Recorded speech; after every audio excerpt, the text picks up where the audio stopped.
অবশেষে সাইরা এবং মেহরিন তারা একে অপরের মুখোমুখি হয়েছে। সাইরা কিন্তু তার শ্বশুরবাড়িতে এসে ফাহাদের ফুফুকে খুব বাজেভাবে ব্যবহার করেছে। অপরদিকে সামিরের স্ত্রী মেহরিন কিন্তু পুরো পরিবারকে আগলে রেখে ভালোবেসেছে। তো কি ঘটতে চলেছে এটা আমাদের গল্প ধারাবাহিক নাটকের আগামী 13 নম্বর পর্বে, এবং কবে আসবে এটা আমাদের গল্প ধারাবাহিক নাটকের 13 নম্বর পর্বটি, কি করলে দ্রুত সবার আগে 13 নম্বর পর্বটি দেখে নিতে পারবেন, এই সকল কিছু বিস্তারিত সহকারে জানিয়ে দিব আজকের ভিডিওটিতে। তাই সম্পূর্ণ ভিডিওটি দেখতে হলে অবশ্যই আমাদের এই ভিডিওটিতে লাইক দিয়ে নিচ থেকে চ্যানেলটি সাবস্ক্রাইব করে সম্পূর্ণ ভিডিওটি কন্টিনিউ করুন। তো হ্যালো ভিউয়ার্স, আসসালামু আলাইকুম, কেমন আছেন সবাই? আশা করছি মুহূর্তে অনেক বেশি ভালো রয়েছে।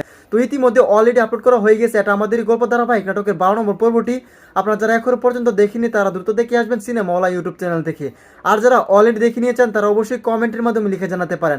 আরও জানাতে পারেন কিয়া পায়েল, খায়রুল বাশা এবং ইরফান সাজ্জাদের নাটক আপনাদের কাছে কেমন লাগে। সো গাইস, খুবই ধামাকাদার এবং ইন্টারেস্টিং টুইস্ট কিন্তু ঘটে গিয়েছে এটা আমাদের গল্প ধারাবাহিক নাটকের 12 নম্বর পর্বে। সো গাইস, এই নাটকটি আপলোড করার সঙ্গে সঙ্গে কিন্তু 3 থেকে 4 লক্ষ মানুষ দেখে ফেলে। তো এতটা ইন্টারেস্টিং এবং জমজমাট হয়েছে এই নাটকটি, যা না দেখলে আপনারা মিস করবেন। তো এখন আপনারা জানতে চাইতেছেন এটা আমাদের গল্প ধারাবাহিক নাটকের আগামী 13 নম্বর পর্বটি কবে আসবে।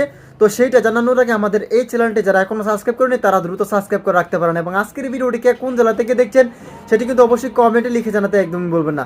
সো গাইস, এটা আমাদের গল্প ধারাবাহিক নাটকের আগামী 13 নম্বর পর্বটি আপনারা দেখতে পাবেন আগামী 17 ডিসেম্বর দুপুর 12টায় শুধুমাত্র সিনেমাওয়ালা ইউটিউব চ্যানেলে। তো এই ছিল মূলত আজকের ভিডিওটি। দেখা হচ্ছে খুব শীঘ্র নতুন কোনো আপডেট ভিডিও নিয়ে। ততক্ষণ পর্যন্ত ভালো থাকুন, সুস্থ থাকুন, আল্লাহ হাফেজ।